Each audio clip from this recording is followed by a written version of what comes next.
Good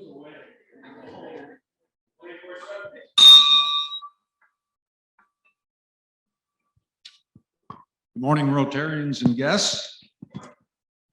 Sorry for the delay. We were waiting for Pat Shearer. Not really.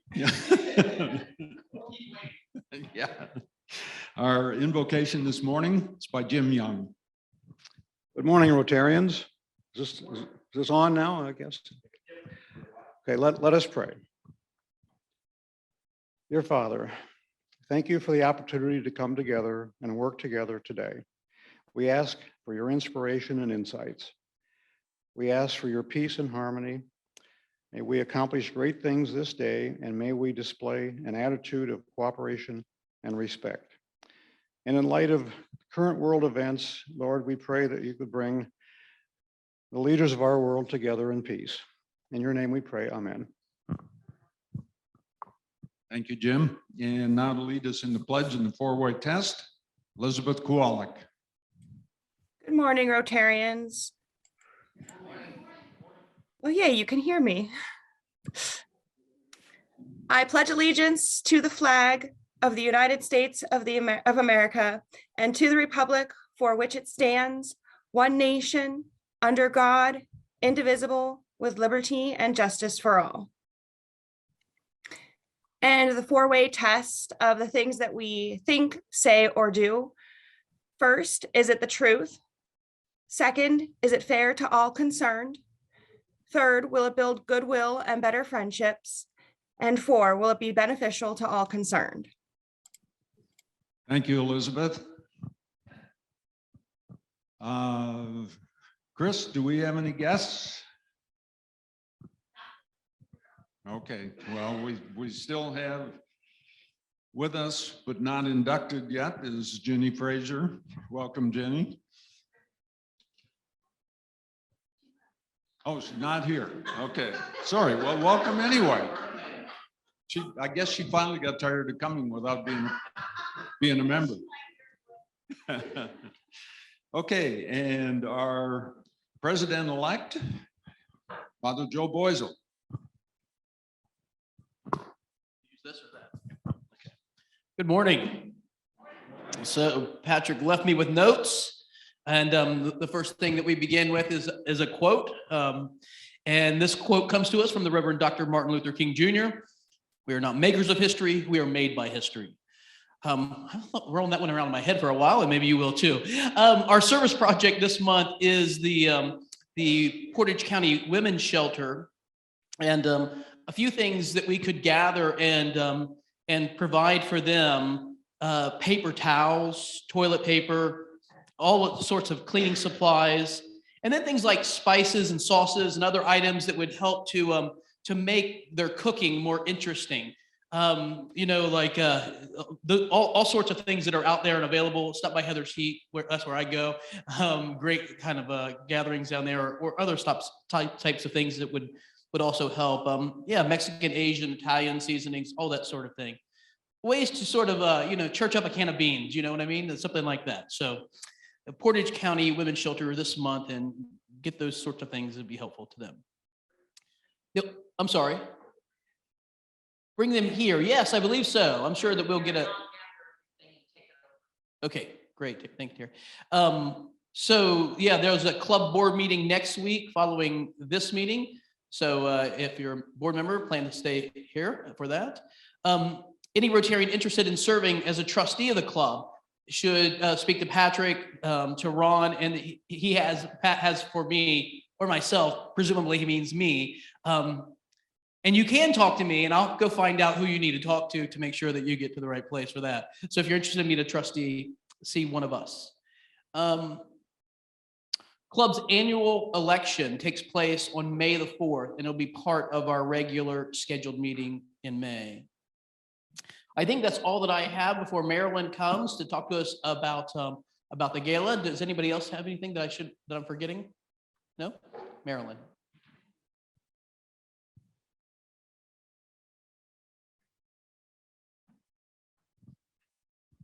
Thank you.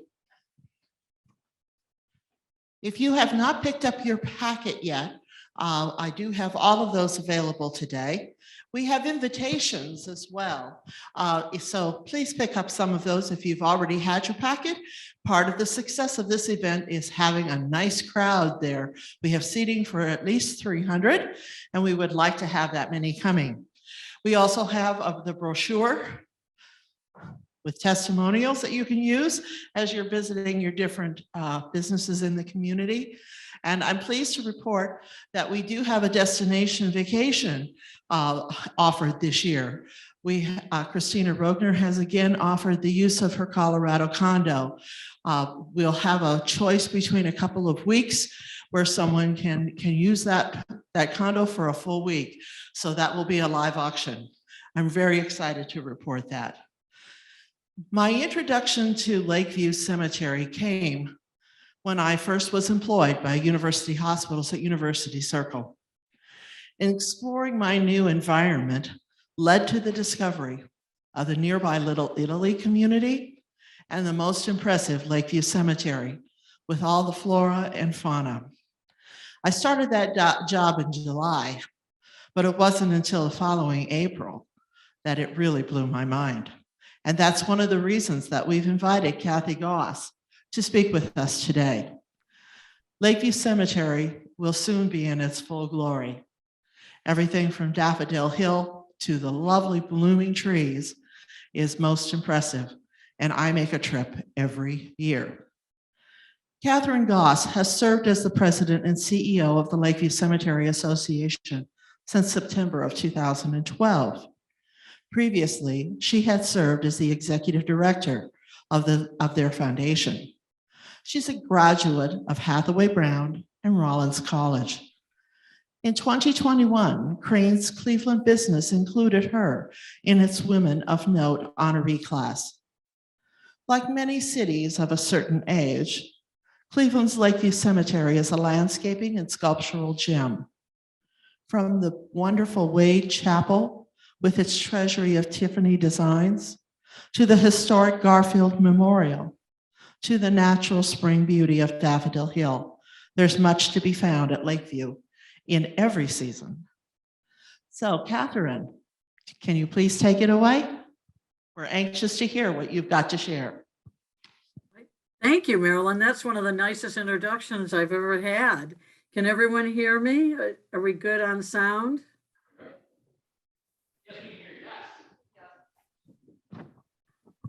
Yes, we can hear you. And also to the audience, she cannot hear you at all if you're not speaking into a microphone. So yelling yes doesn't really do anything. Okay. Let me get my screen share up for a second here. Something's, hold on. Come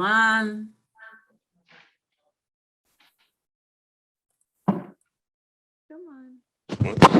We are seeing your screen, Sacred Place of Lake. Yeah, I'm trying to get it up in a slightly different,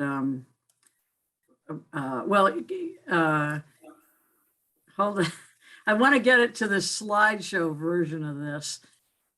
There's something blocking it. Hold on one second. You might want to unshare, bring up the slideshow, and then re-share the slideshow. Oh, wait, here we go. Let's try that. Oh.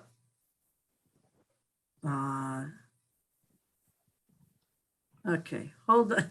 Bear with me here, you guys. I'm going to stop sharing and start again. Just bear with me. I want to get the, that should be the one here.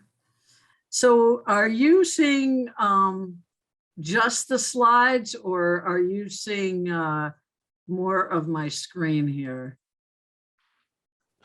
The slide is filling the screen. It says the Sacred Place of Lakeview Cemetery. Okay, so we're good to go then. Well, we'll see when you move to the next slide. Okay. Okay, fair enough. Well, thanks for inviting me to your Rotary Club this morning.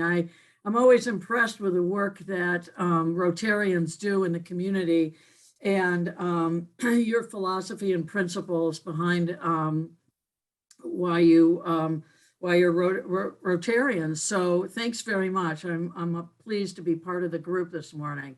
I'm starting with the slide Sacred Place of Lakeview Cemetery because it always seems like in the spring where we say winter is laid to rest, we have this amazing daffodil hill of 150,000 daffodils. And right now on the screen, you're seeing what it will look like in about 4 days. So the stalks are up and the blooms are about to pop. We just need a couple more days of warmth and sun, and it will look like this. And by the way, it's about a 2-week, it's like spring break. It's insane there. There's bumper to bumper cars at times, late afternoon especially.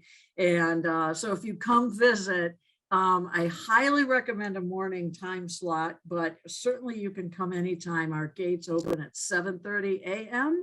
and they close at 7:30 p.m. So with that, I want to let you know we're 150 years old. We were founded in 1869. We had our first burial in 1870. So you can imagine what was going on in Cleveland right after the Civil War.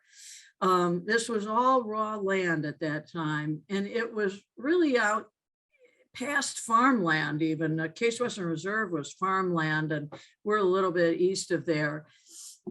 Lakeview is part of a rural garden cemetery movement, which was created earlier in the 1800s in Europe.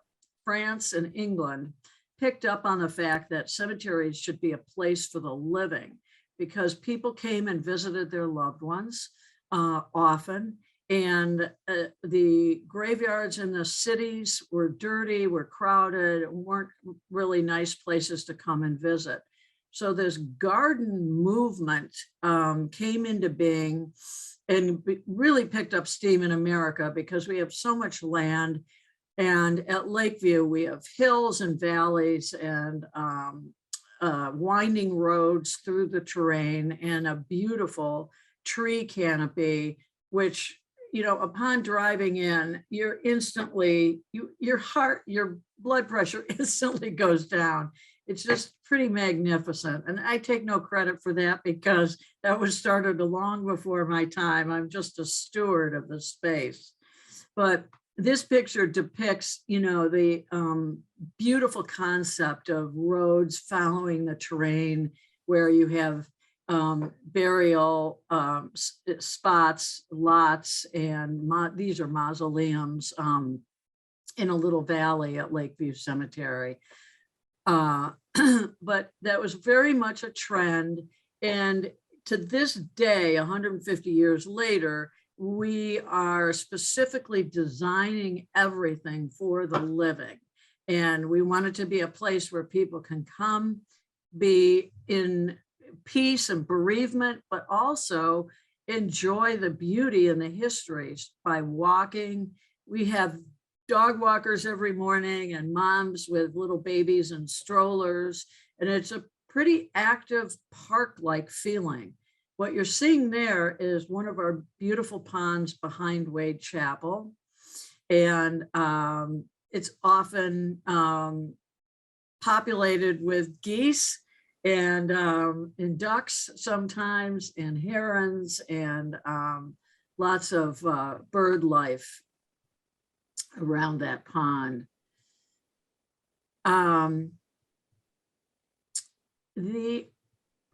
So this slide kind of reminds me that while we were open all during COVID, we never closed our gates. All of a sudden, Lakeview Cemetery became a place to come when we were first shut down for COVID. Because Hey, Can I Yes. interrupt for a second? Your slides aren't showing. We're still on the very first one, the sacred place of Lakeview Oh. Cemetery. Okay, okay, wow. Maybe stop the share and then restart the slideshow program. Now, wherever your slides are, just go to that. And how do you ever play or begin whatever your program is?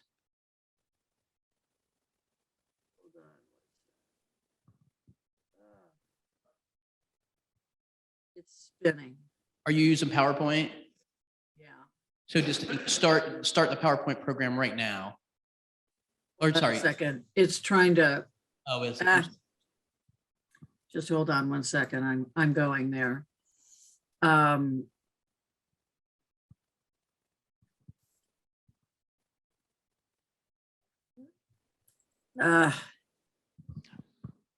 I really had a nice visual in my mind of the pond, but I've got the little, oh, here we go. It's loading again. It's so high in photography, it takes a minute. So what I'd recommend is, once it's up, you put it on presentation, move to the next slide, and then share that when you see that slide among the screens to share. Yeah, so that's what I was trying to do. You're exactly right. Now, if the slides are very large, that may also be a reason why it's not moving from one to the next, but I mean, in terms of the photography, but we're fine. We can, you can wait till it gets up. Okay.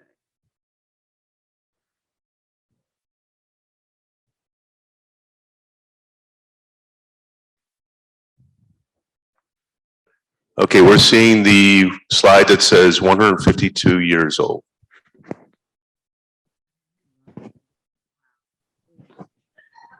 Geez, I'm so sorry. This is so weird this morning. Yeah, no, Phil, that's not you. It's the cemetery. Okay, so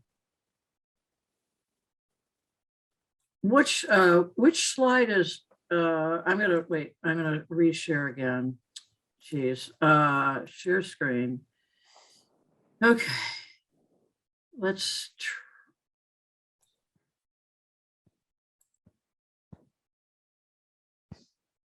okay, is this slide Sacred Place of Lakeview Cemetery up?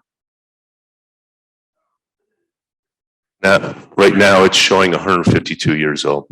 So even though it may not be as elegant, maybe what you can do is, rather than doing a slideshow, just show us the power, take it off slideshow, share the PowerPoint, regular program, and then move from slide to slide there.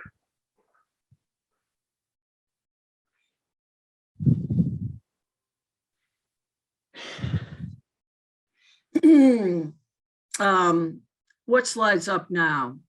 It's still on 152 years old. That's so bizarre. So what I'd recommend is go ahead and just share the basic PowerPoint, don't put it on slideshow, just show us your kind of raw. Okay. All right, let me go share screen again. Okay. Right. Now, if you expand that up, so click in the little box in the upper right corner. Right.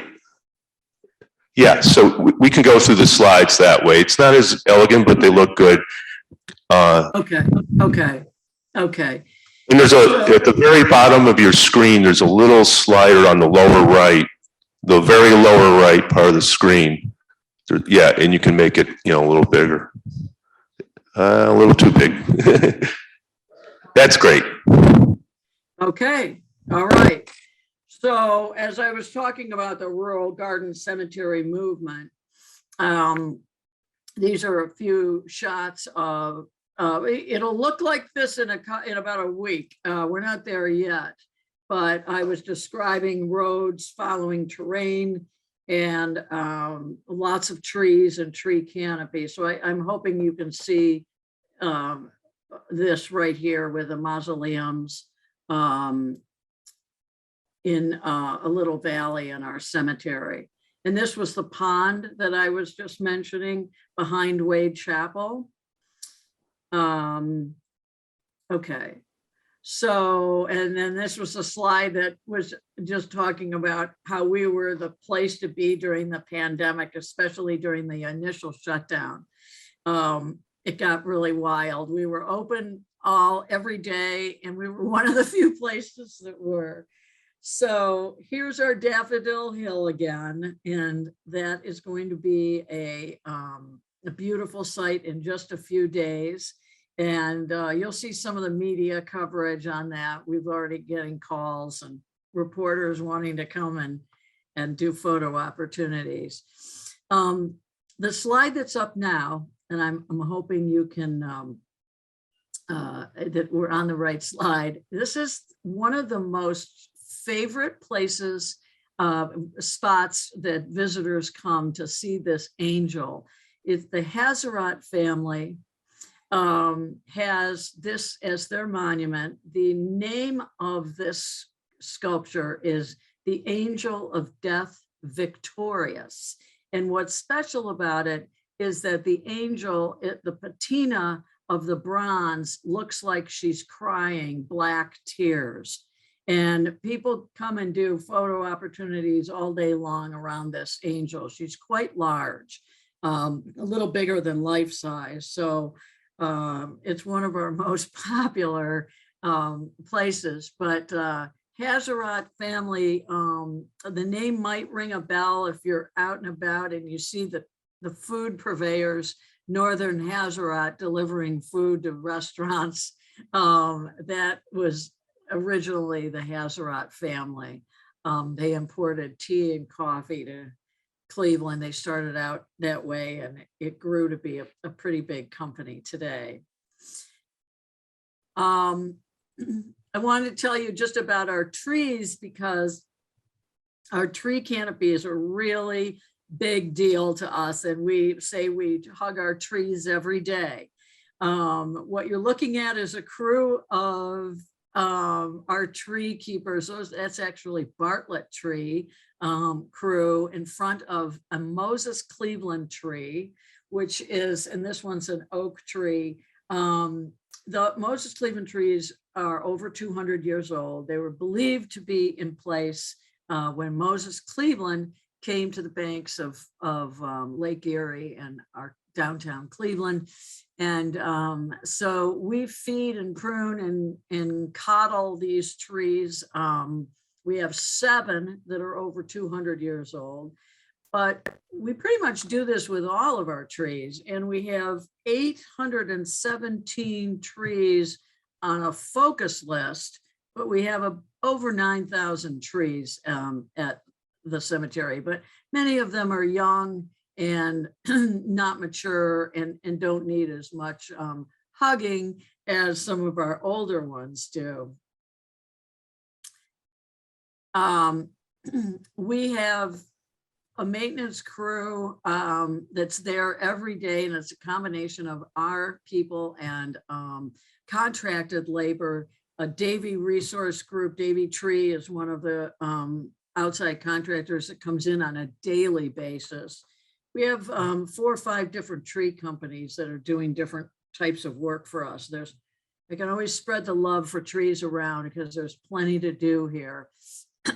And for many years, there was a bit of deferred maintenance with the trees. And we've gotten into a lot of fundraising, and a lot of foundations and individuals have helped us bring our trees back, catch up with some of their maintenance and health issues.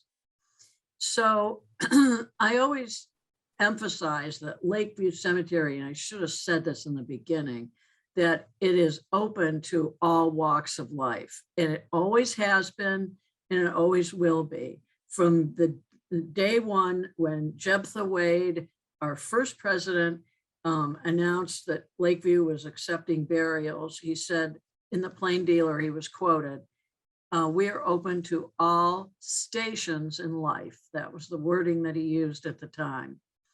And today, and this is just an example of, I mean, we have a comic strip writer like Harvey Pekar, and then we have families that install beautifully carved monumentation and buy lots with multiple spaces in them. So it's everything and everything in between. The James A. Garfield Memorial, we have our 20th United States president buried at Lakeview. He's actually not buried. He's in a crypt in a beautiful memorial. This is the inside of it, looking up towards a gold mosaic dome. But this was the outside of it not too long ago. We've spent the last 7 years raising money to restore this beautiful building that was dedicated in 1890. President Garfield, Lucretia, his wife, his daughter Molly, and his son-in-law are all we're saying buried, but it's really not buried. They're interred in a crypt in the lower level of this beautiful building. I suggest I got some winter shots. I apologize, but I haven't had that many spring opportunities yet. But this building was black, looked like that not too long ago, up until about a year ago. And now it's back to its original color. It's been tuck pointed and water sealed, cleaned, and it's back to its original beauty. We still have work to do, however, in certain lower levels. And eventually we need to get inside and do some painting and repairs of the walls, but we're well on our way. That's a couple of our crew up on the scaffolding when it was all happening. And it was covered in scaffolding all the way up to the top, the conical top. And we went up and we only got so far. It was nerve-wracking to be in open scaffolding up at the top of the Garfield, which is about 180 feet high. So we chickened out right about here, but we got up high enough to see what was going on up close. And we had a fantastic crew that was working every day on it for a couple of years. We have a ton of different kinds of memorialization. This was a sample of an obelisk that a family did rather recently. They purchased that and designed it and purchased it, and had created some plantings around it. And in the background is the Andrews family mausoleum, which looks like a little mini Parthenon. And it's also a destination for photographers. High school pictures and wedding pictures are often done there. But, just kind of goes to where the personalization today is more customized than grand. The Andrews Mausoleum was during the Gilded Age in Cleveland at a time when people were making very specific statements about their social standing and financial success. Today, people want to memorialize, but they want it a little more personalized, and maybe they don't need it quite so grand. Although we're in the process of building a mausoleum for a family right now that's going to be kind of grand when it gets installed. It will take about a year. You're going to see ivy beds all over the cemetery. And people always ask me, what's the story with those ivy beds anyway?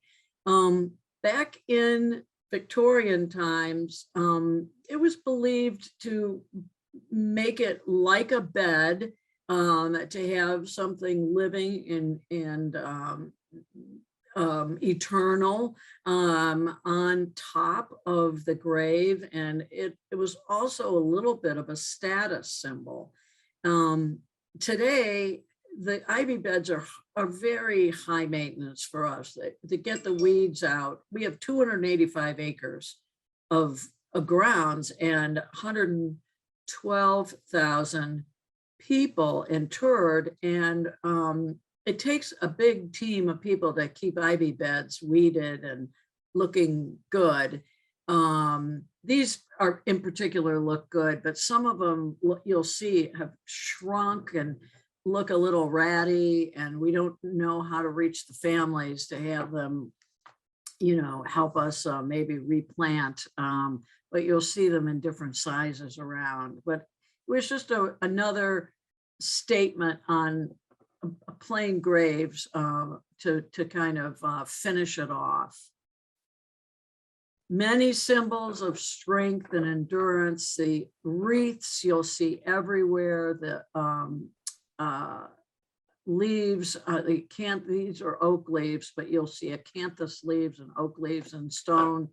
And there's just a lot of symbolism in our stone, both in the original old monuments and even today. This cat is a stone cat on a bench down by the Wade Chapel Pond. And in 100 years ago, a cat would have been considered an evil symbol on a grave. Today, the mother of this woman who's buried here wanted a cat on the bench because when her daughter who was buried here was very ill, the cat never left her bed. And so she felt she wanted to have a cat there in perpetuity. So that's the kind of personalization that we're getting today. And speaking of cats, this big bronze lion is near the pond. Actually, there are several monuments in this picture that are very typical of what's going on today. This lion is a bronze sculpture. This belongs to a Dr. Mark Smith, who was a doctor at Case Western Reserve studying Alzheimer's. And this is a freaky story, but Dr. Smith was in Chagrin Falls having a good time at one of the pubs and decided he'd better walk home because he had had a lot to drink that night. And he walked home, and as he was walking home on the sidewalk, he was hit by a drunk driver who drove off the road and killed Dr. Smith. And he left behind several little boys, about around age 5, 3, 5, and 7, I think. For a long time, I think they've moved out of town, but for a long time, what they used to do is come down and visit their dad, and they would leave candy in the mouth of the lion. They would leave M&Ms and Lifesavers. And so we always knew when they had been there because there were candies in the mouth of the lion. But I think they've since maybe moved out of the area. The cross, though, right off the hind end of the lion, is a very common symbol around the cemetery. And that one is all one type of granite, but the stone, the way it's finished, the way it's polished or not polished gives it its texture and difference in color. And it's a really beautiful example of carving and polishing and honing stone to make it have depth and texture to it, which is fantastic. Behind that is actually the Alan Freed. I think that's coming up. I'll show you a better picture of it. Here's another Celtic cross. The O'Neill family, Kathy and Bill O'Neill, had this designed and installed several years ago, and they actually have a party every other fall at their lot. If they call it a plot party, Neighbors in Perpetuity, and they invite their Lakeview friends to come to the party and have cocktails and celebrate anything they want. It's a really fun thing that they do. And they get about 50 people there every other year. The what I wanted to emphasize with this stone is exquisite in real life. The photo doesn't do it justice. There's beautiful graining in it. But this family, this is Hal Arts, the car dealer. You could probably remember his jingle in your head. But his wife, Susan, designed this, and the two pillars are representative of each of their faiths and tied together at the top with their last name. And it's just a really beautiful example of kind of interfaith families that we have all over Lakeview.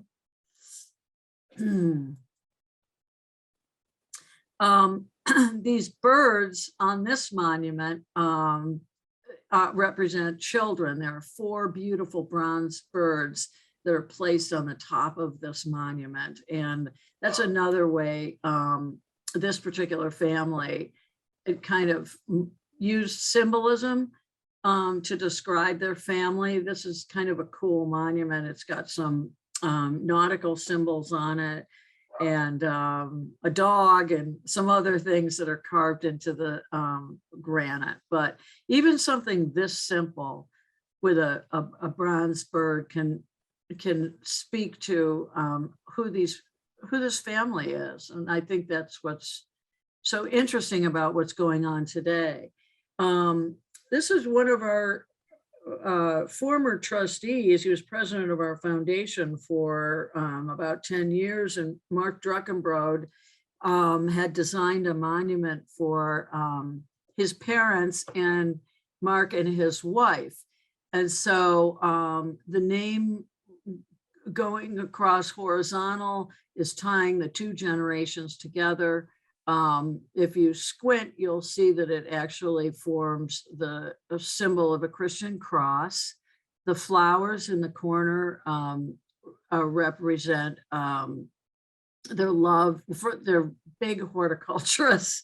And you might know the name from Cleveland Botanical Garden, and their family loves flowers, and the ones in the upper left-hand corner represent the Swiss background. And then there's a bronze flower in the middle, which is a little hard to see here.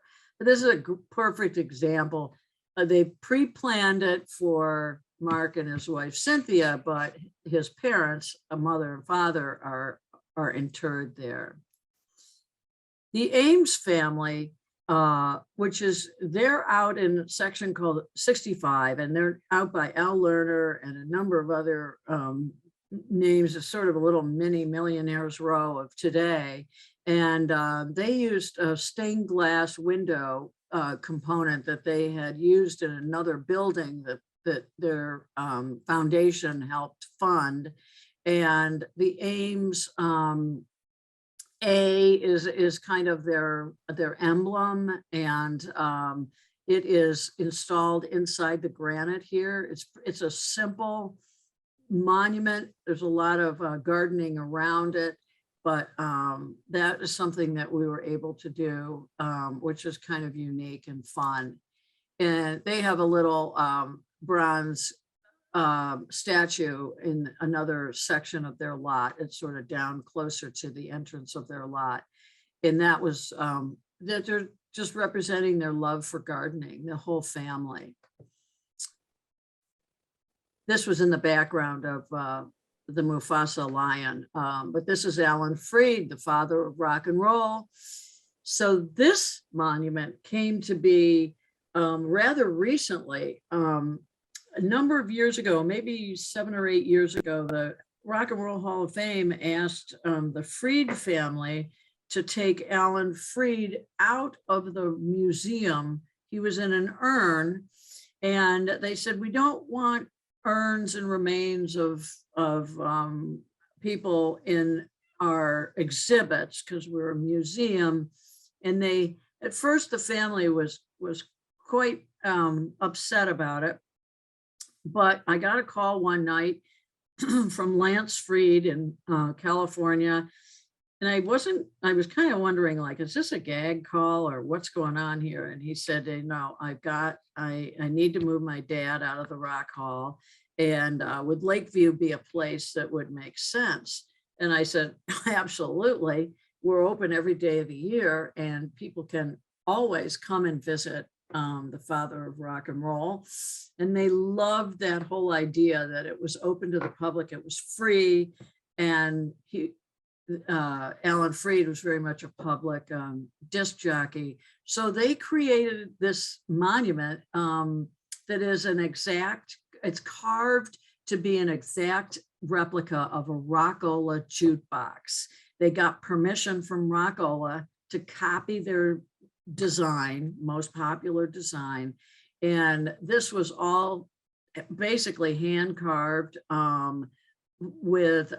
it took months to be able to produce this. And so on one side you have Rockola, the other side you've got just a write-up on Alan Freed and his influence in the rock and roll genre. And some of you of a certain age might remember that rock and roll was kind of scandalous when it first came out. And people were dancing and being wild. And the Moondog Coronation Ball was the first rock concert, and it was scandalous. So it's kind of a fun story. We are getting ready right now as we head into Memorial Day. That's starting in the beginning of May. We do a big Memorial Day service. We love our veterans and we take great care of them. We will flag 9,000 graves before Memorial Day to commemorate those who fought for our freedom. And you can imagine what that means today more than anything. It was so nice to hear the Pledge of Allegiance today. There's so many places where you go and they've let that tradition go, and it's just really nice that you all still do it. So I'm going to stop here for a minute because I don't want to, I know we had a little lumpy start here, but I want to open it up for questions or for you to continue your meeting, whatever needs to happen next.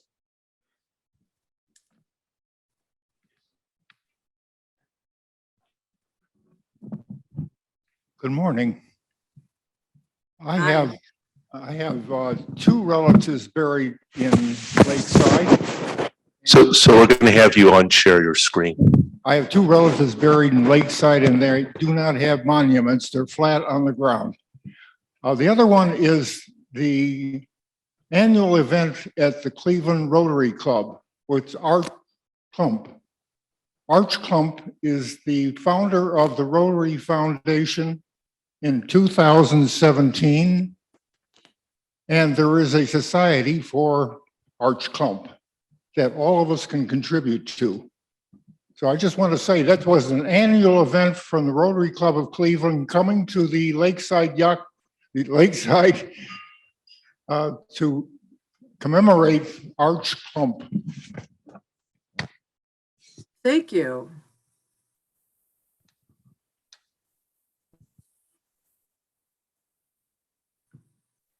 By the way, are you familiar with that grave for Arch Klump?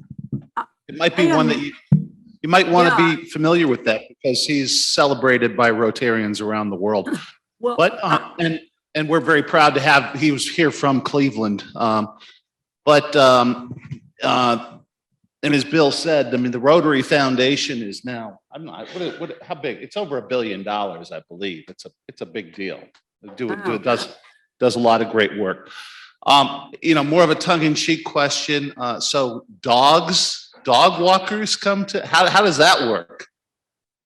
well, we allow dog walkers. They're there every day. The people who walk their dogs at Lakeview are urban residents of Cleveland Heights, Cleveland, they're around in the neighborhood. They're very used to walking dogs in an urban environment. They pick up after themselves. They're very, we do not have dog problems. If we do, we get it addressed pretty quickly. You know, if somebody say drives in and starts letting their dog loose or something like that. But we just ask that everybody keep them on leash and pick up after themselves. And we have very little problems with the dogs. Most of them are regulars and they come in every day. So we do that. We don't allow bike riding in the cemetery, and that's always disappointing to people because they see the roads would be really fun, obviously, to bike ride through. But we've found that we've had accidents and some of our equipment, it's loud backhoes and they can't see bicyclists from behind. And we just don't allow it for insurance reasons and everything. So it's always a little disappointing to people, but we do have bike racks at the entrances and people can park their bikes and walk and enjoy. And if they need to they can use Mayfield Road and cut down through Little Italy if they're using bikes to get to work at Case or one of the hospitals or something. But yeah, but we love our dogs. We have strays. We have people who dump dogs at the cemetery who don't want them. And we have a rescue kit and procedure, and we get the dogs into good hands right away if that happens. And that has happened. Some of our employees have those dogs in their homes now. I have two questions. The first is you have a very active group of docents. Yes. Can you describe that just a little bit further, what they do and how you recruit them? Because I know there are some from Hudson even. There are, and we're actually actively recruiting additional docents and guides this year. Some of our guides are older and cutting back a little bit. Like we had one who was 87 years old and working 3 days a week for us and only wants to work 1 day now. So we kind of think it's fair. So guides are paid by Lakeview, docents are volunteers, and we usually have paid guides in Wade Chapel and Garfield Memorial. Those two sites are open Wednesday through Sundays. They're not open on Mondays or Tuesdays. And we recruit a lot of times it's word of mouth, or people come in and they're interested and they say, how do I become a guide? We do a little bit of promoting on social media and also our email blast that goes out monthly. But if you know of anyone who wants to be involved, they don't have to be involved, on a regular, they can come and do 1 or 2 events a season. That's fine too. We have a kind of a stable of people who we call, some have some expertise in certain subjects. So if we have a tour that's a Civil War kind of a subject matter, we might call 1 or 2 of them who are particularly knowledgeable about that. But that's how we recruit, and we want more. And we have events for volunteers that are minimal commitments and just kind of fun. So our website is loaded right now with all of the events for the season. And you can see what we've got going on month by month. I understand that Lakeview Cemetery is the home of one of the largest dams in the eastern United States. What was that for? What was that? Why? I know everybody that comes goes, why? It's actually Northeast Ohio Regional Sewer District's dam. It was built, I believe, in the 70s. I could be a little off on that. Might have been late 60s or something. It used to be, before there was the infrastructure in place today, it used to be that water flowed from the heights down to Euclid Avenue. If you go way back into the 1920s and 30s, even before Lakeview was really as full as it is now, it used to flood Euclid Avenue.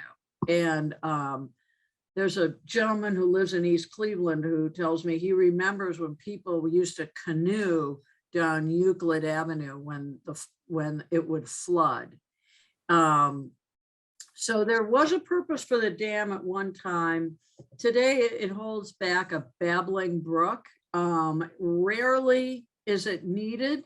If we do have some days and days of rain, we did a few years ago, back in the month of June, it was 5 or 6 years ago, it did hold back water. It does work. Northeast Ohio Regional Sewer District maintains it. They're there all the time. They're really on it. But that's what it's there for. And it's huge. Well, Kathy, thank you so much for your time. It was fantastic. And let's thank her for her time here this morning. Oh, geez. My pleasure. I'm sorry the slides were a little goofy, but Oh, I that's hope you get the point and come in person. absolutely. I can't wait. Thank you so much. All righty. I'll sign off here and let you finish your meeting. Thank you. All righty. Well, I need to do the rotobuck. I need somebody to, well, you're just going to trust me. If you don't trust me, I don't know who you're going to trust. I'm going to call the. You trust me? Oh, it's mine. How about that? 717-387.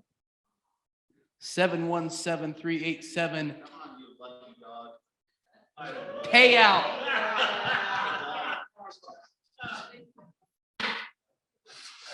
Payout is a whopping $5.